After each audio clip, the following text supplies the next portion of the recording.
They erased his name from the order.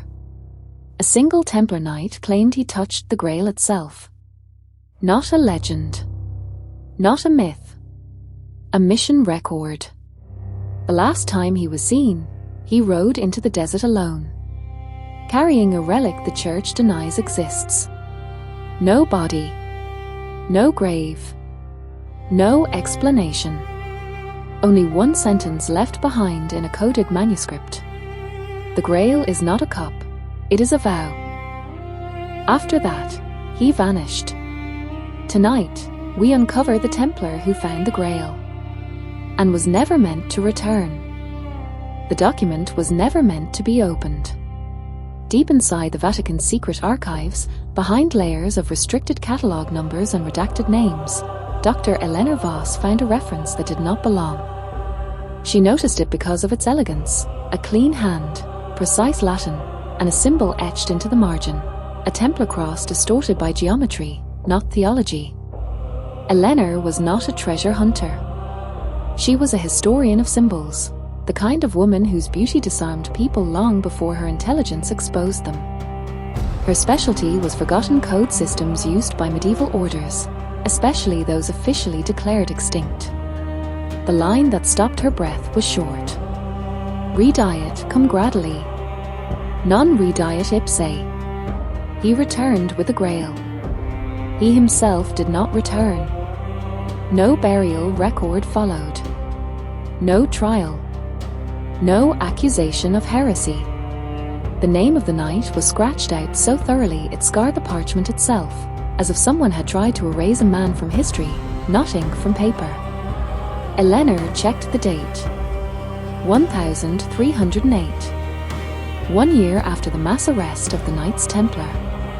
That alone was impossible. According to official church history, no Templar missions existed after 1307. Yet this entry was not forged. The ink chemistry, the vellum, the handwriting, all were authentic. And then she saw the final mark. A sequence of geometric ratios drawn faintly beneath the text, invisible unless viewed from an angle. Not a prayer. Not a map. A vow. The same ratios later echoed in cathedral floors across Europe, and in sketches attributed centuries later to Leonardo da Vinci. Eleanor closed the document slowly, because she understood something terrifying. This record wasn't describing the past. It was waiting. Eleanor's fingers trembled as she traced the faint geometric ratios with a magnifying glass. They weren't a map, nor a prayer. They were a code, one that danced on the edge of logic and legend. Every line, every arc, hinted at a location, or a truth the church never wanted known. Her heartbeat quickened. Whoever wrote this wasn't leaving instructions for historians. They were leaving a trail for the worthy, or the reckless.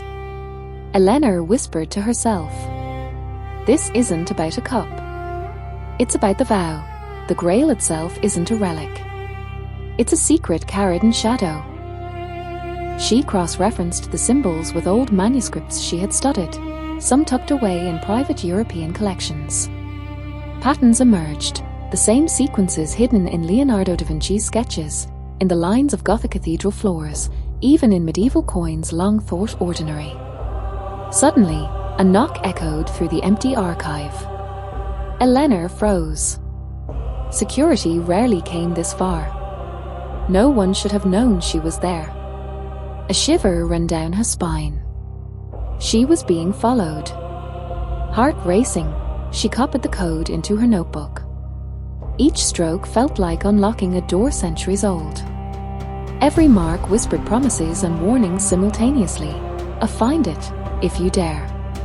But beware, some doors should never be opened. Outside, the streets of Rome were quiet. Too quiet. And Eleanor knew one truth that no legend, no history book, could teach. Once you touch the Grail's trail, you become part of the story, and the story doesn't let go. By dawn, Eleanor was on a plane to southern France. Her mind raced as fast as the engines above. Every city, Every ruin she visited had whispers of the knight who vanished with the Grail. They were fleeting, almost absurd. A carved mark in a chapel doorway, a faded fresco in a forgotten monastery, a medieval manuscript with a single line underlined in crimson ink: "He rides where shadows hide the light." Each clue was real. Each was legend. And each led her closer to a danger centuries in the making. She visited the ruins of the Château de Gisors, a fortress rumored to have housed Templar secrets. The air was thick with centuries-old dust and mystery.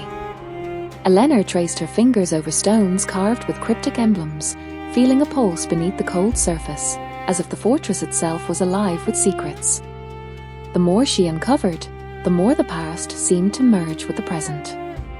Knights who should have been long gone left traces that still breathed through Europe: coded letters, hidden chambers, tunnels under churches, all pointing to a mission never completed. And then came the warning, written in the margin of a manuscript she had bought from a private collector. Stop! Some truths burn as they reveal themselves. Eleanor smiled, a thrill racing through her veins. That was exactly why she could never stop. Every step brought her closer to the vanished knight's path, and deeper into a mystery that had eluded historians, kings, and even the church itself. Eleanor's discoveries were not welcome by everyone. Hidden in the margins of a 14th century codex, she found references to a faction within the Templar order itself, knights who did not vanish but remained loyal to power, not truth. These insiders had seen the Grail, had handled its secret, and had betrayed the vow for wealth, influence, and survival. Historical records hint at arrests that never happened, trials that were never recorded, and names that vanish from parchment without a trace. One Templar chronicler wrote cryptically, "The Grail passes from hand to hand, but some hands are poisoned." Eleanor traced the pattern through hidden tunnels in Paris, beneath churches that still held the whispers of centuries.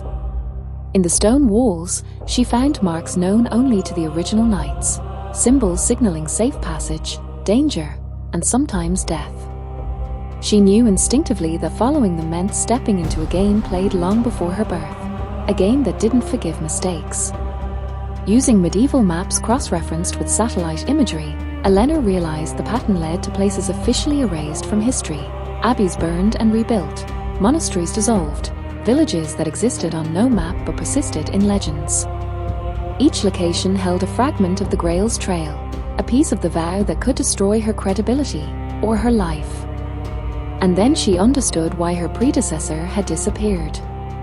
The knight she sought hadn't merely vanished, he had been silenced, deliberately removed from history, because some secrets are too dangerous for the world to know. Her pulse quickened. The betrayal wasn't only centuries old, it was alive, waiting for those who dared uncover it. She touched a fresco depicting the last known Templar mission in France, tracing her finger over the painted faces, imagining the knight's silent warnings. "Someone is watching me," she thought, her breath catching. The deeper she went, the more she felt the past pressing down on the present, and the more the line blurred between legend and reality. Every step forward was an invitation, not just to knowledge, but to peril. The Grail wasn't just a relic, it was a vow, a test, and a trap, and Eleanor had just crossed the threshold.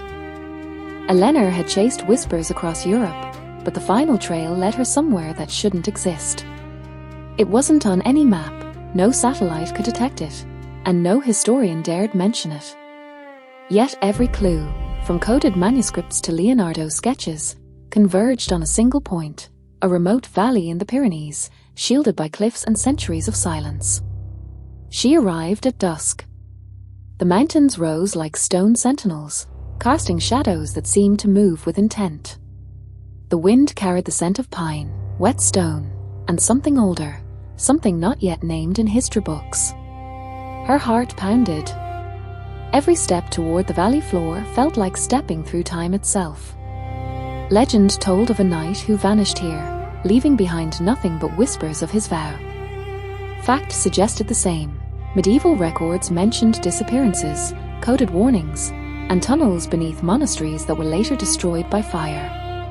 Eleanor knew that somewhere beneath her feet lay the secret path, a labyrinth meant to guard the Grail, or perhaps to trap those who sought it. She found the entrance by noticing irregularities in the rock, small carvings invisible from the path above, geometric patterns matching the code in the Vatican manuscript. A faint glow of moss-covered symbols lit the way, as if centuries of guardians had waited for someone worthy to arrive. Inside, the air was cold, almost alive. Her footsteps echoed against stone walls etched with warnings in old Templar cipher. She traced them with trembling fingers, recognizing names erased from history, vows broken and kept, the lineage of those who dared touch the Grail.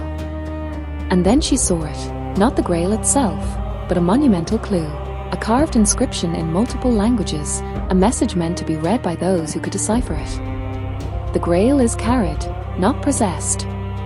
He who seeks it carries both the blessing and the curse. Eleanor realized the full weight of her discovery. The night hadn't disappeared by chance. The Grail's trail had been a living maze, testing faith, courage, and intellect.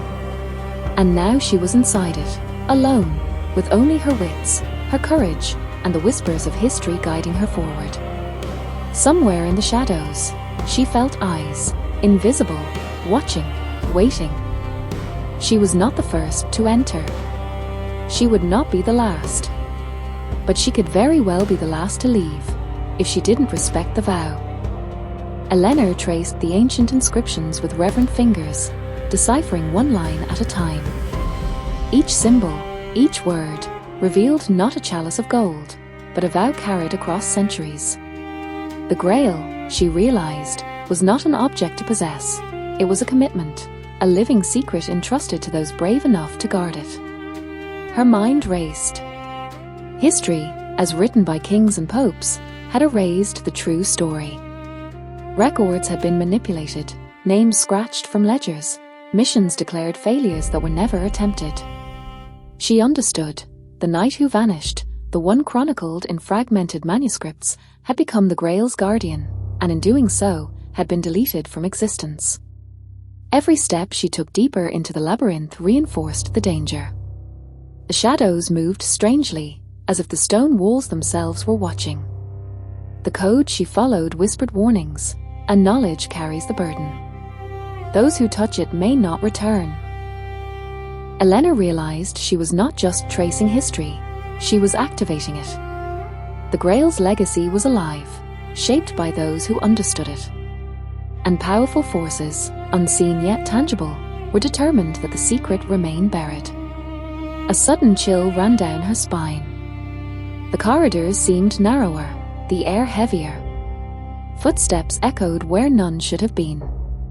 Someone, or something, was following, unseen but intent. The betrayal she had uncovered within the Order centuries ago was no longer a story.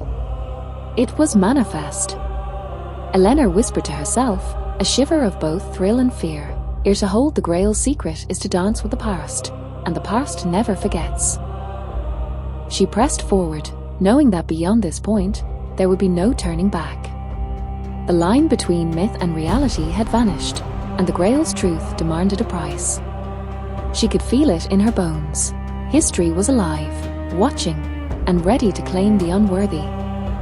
Every pulse, every breath reminded her, the Grail was not hidden to protect it, but to protect the world from knowing it. And now, she was dangerously close to touching a truth that powerful men, and perhaps forces beyond men, had sworn to erase forever. Eleanor reached the heart of the hidden chamber, a place untouched by time. The walls shimmered with faint inscriptions, telling stories of knights, vows, and sacrifices long erased from history. Every symbol pulsed like a heartbeat, as if the Grail itself had awareness. She understood, finally, what the night had meant. The Grail was not a cup, not a relic. It was a vow carried across lifetimes, a responsibility that demanded vigilance, secrecy, and courage. Those who possessed its truth were no longer merely humans. They became keepers of a living legacy. A sudden movement in the shadows startled her. Someone, or something, was observing. The air tightened, the silence pressing against her chest. Eleanor felt the centuries of vigilance, betrayal, and devotion coiling around her. And then, as quickly as it began, it was gone. No figure, no trace. Only the inscription glowed faintly, as if acknowledging her presence, then faded. Her notebook, the codes, even her digital devices flickered, records disappearing before her eyes. Eleanor stepped back. The realization hit with terrifying clarity. To know the Grail is to vanish from ordinary history. Legends weren't just stories, they were warnings. She had become part of the continuum, a thread woven into a secret that could never fully be revealed. Outside, the world remained unaware. Historians would continue to search, scholars to debate, yet no one would find what she now carried, the truth that is hidden in plain sight, the vow that walks among the living, and the knowledge that some secrets are too powerful to ever be claimed outright. Her final entry, scribbled on a fragment of vellum before she disappeared from the world, read simply, "The Grail still walks among us." And with that, she was gone, leaving only questions, legends, and a tantalizing mystery that would ignite curiosity for centuries to come.